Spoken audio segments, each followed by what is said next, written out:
Aujourd'hui, on va vous expliquer pourquoi cette Mini rouge est identique à la jaune mais en pas pareil, pourquoi on n'a pas du tout envie de réaliser un Paris-Marseille avec l'une des deux et pourquoi je dis mais quel bonheur avec l'autre. C'est parti.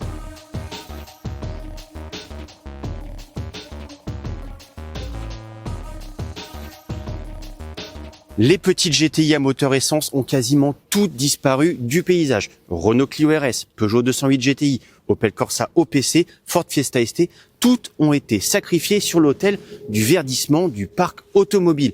Toutes sauf la Polo GTI de Volkswagen et la Mini Cooper S, réputée pour son châssis façon karting et son moteur vitaminé, un modèle qui fait écho, bien entendu, au modèle des années 60, titré en compétition et notamment au rallye de Monte-Carlo. Le hic, c'est que cette bombinette à essence est aujourd'hui concurrencée en interne par son pendant 100% électrique. Un modèle d'autant plus insolent qu'il affiche une puissance supérieure, 218 chevaux contre 204 chevaux, une puissance disponible instantanément comme le veut sa motorisation électrique. Est-ce que cette voiture offre pour autant d'aussi bonnes sensations de conduite? Est-ce qu'elle se montre aussi polyvalente et est-ce qu'elle permet de réduire le budget? C'est ce que nous allons voir maintenant.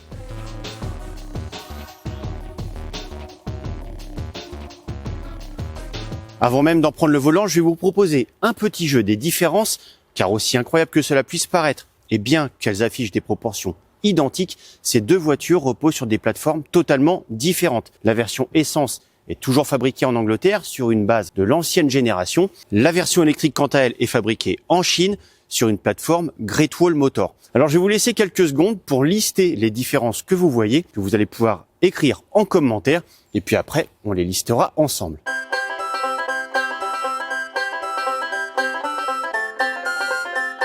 Allez, il est temps de poser les stylos. On va énumérer les différences de nos voitures. Alors, évidemment, ça se situe un petit peu au niveau des feux avant. Là, on a quand même un gros contour noir sur la version thermique. Les calandres ne sont pas de la même taille. Elle est plus haute sur la version électrique et pleine, parce qu'il n'y a pas besoin de refroidir abondamment. La découpe des capots n'est pas la même. Là, on avait une découpe sur la version essence qui rejoignait l'arche de roue, ce qui permettait d'ailleurs d'englober le phare totalement. Là, la découpe est très classique. Les poignées de porte diffèrent également. Elles sont affleurantes sur la version électrique. On a un pli supplémentaire au niveau des portières. Vous remarquerez aussi que les boucliers sont sensiblement différents. La version thermique garde l'exclusivité des contours de roue noirs. Par ailleurs, vous aurez sans doute remarqué l'aileron plus proéminent sur la version électrique et surtout, un pare-brise bien plus incliné pour favoriser l'aérodynamisme.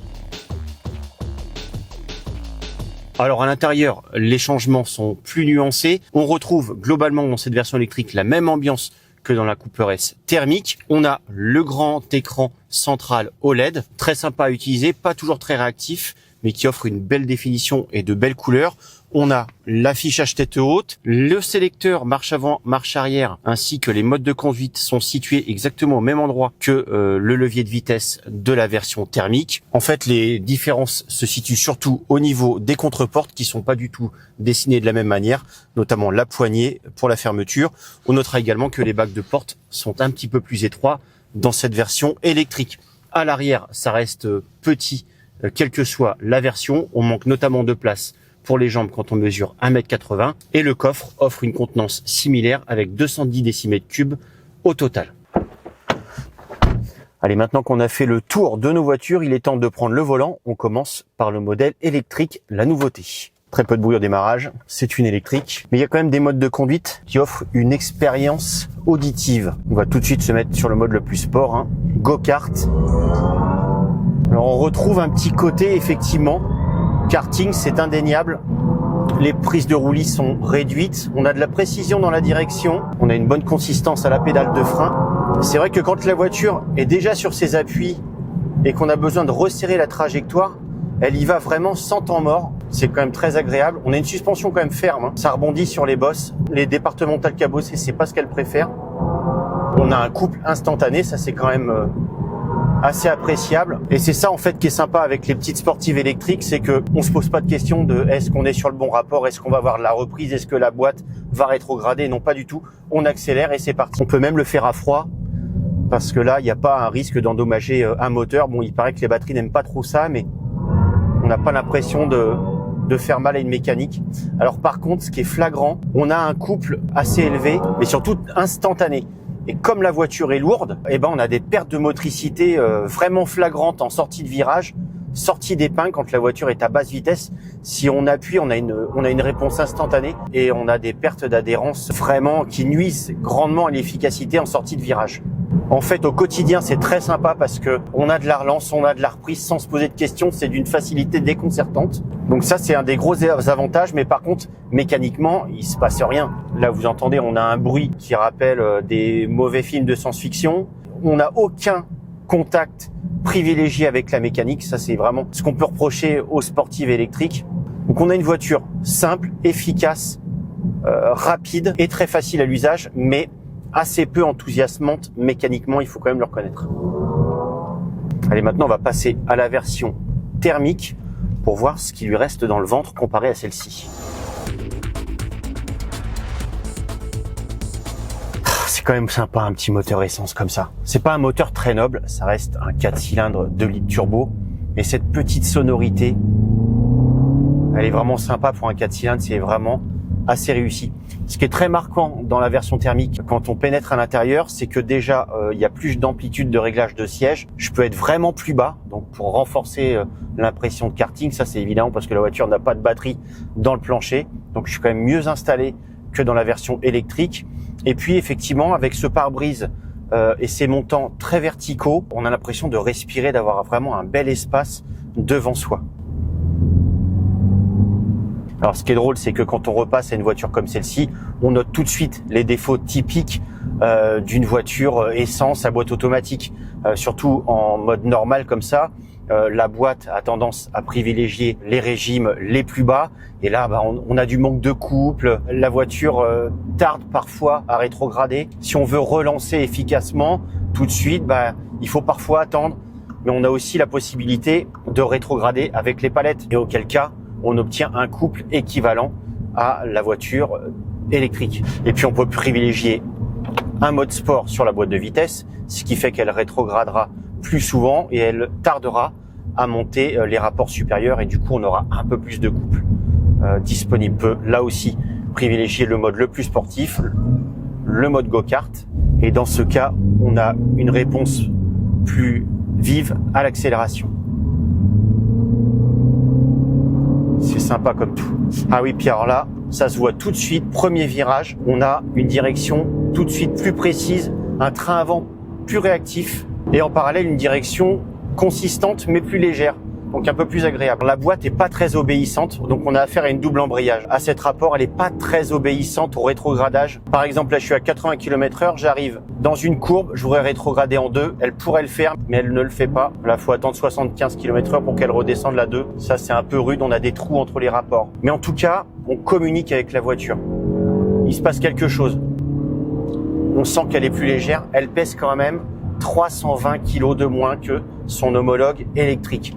Et ça fait quand même une différence en termes de réactivité, de précision. Et là, dans les passages serrés, c'est quand même beaucoup plus rassurant. On a moins peur que la voiture ne tire tout droit.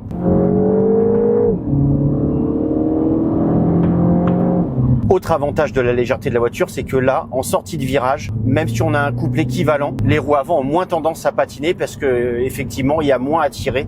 Il y a moins à entraîner. On a là encore une bonne attaque à la pédale de frein. Alors ce qui est assez bizarre, c'est que la voiture est plus légère, mais elle est quand même, elle apparaît quand même plus ferme. Au niveau des suspensions, c'est une voiture qui est pas toujours facile à vivre au quotidien, notamment en ville, sur les dodanes et sur les routes très cabossées. Les mouvements de caisse sont bien réduits. Dans les phases de transition, les changements d'appui, la voiture est quand même beaucoup plus incisive et précise. Mais quel bonheur!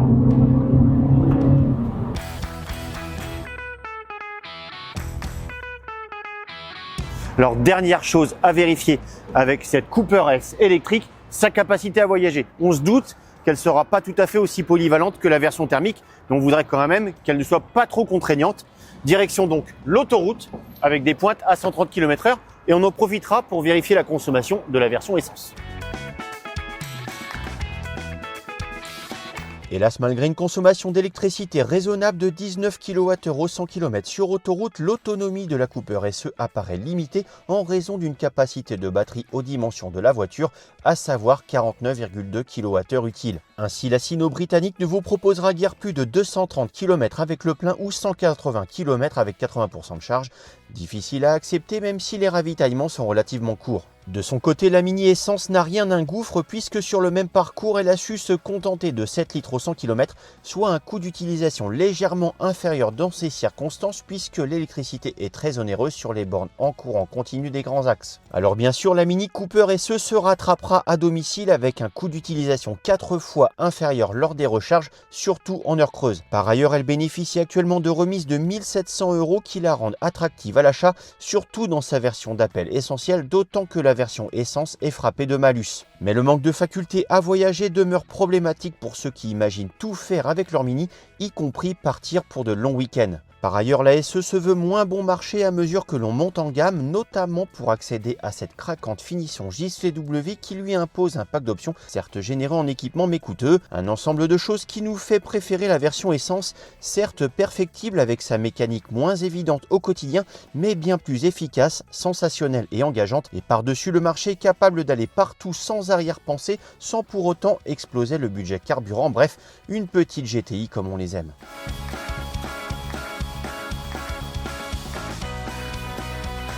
Ça y est, notre match s'achève ici, évidemment à une borne de recharge parce que notre Cooper SE avait besoin de ravitailler. On espère que ce comparatif vous a plu. N'hésitez pas à nous dire en commentaire si vous êtes prêt, vous, à passer à une GTI électrique ou si vous resterez fidèle à une version essence. On vous donne rendez-vous très prochainement sur Caradisiac pour un nouveau match essence électrique.